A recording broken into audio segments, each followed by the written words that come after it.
Eh bien, salut à toutes et à toutes et bienvenue sur la preview de la 10e étape du Tour d'Italie 2018.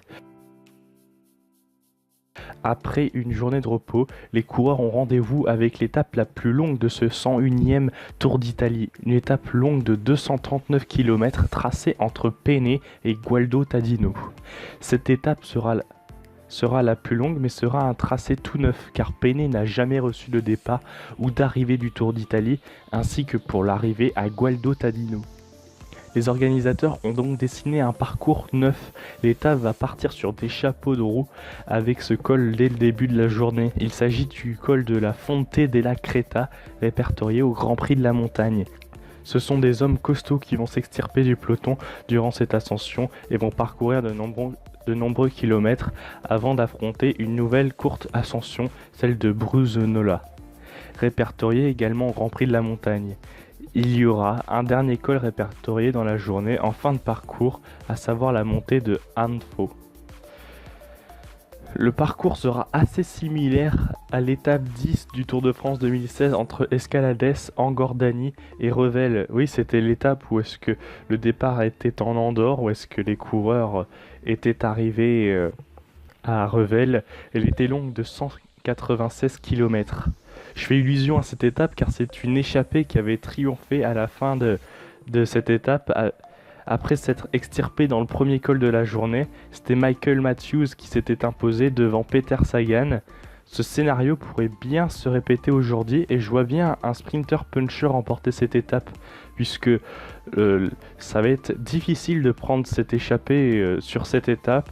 Un costaud donc va pouvoir s'échapper, et comme l'étape est assez longue, je pense que si une échappée d'une dizaine de coureurs réussit à franchir le premier col de la journée avec une bonne avance, je pense que s'ils peuvent bien s'entendre, ça peut aller au bout. Et je vois bien quelqu'un qui passe bien les bosses avec une bonne petite pointe de vitesse remporter cette étape.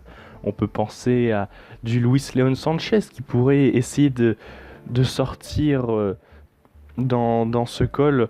On peut penser également à des punchers comme Yarlison Pantano qui pourrait faire une bonne place sur cette étape malgré une arrivée toute plate.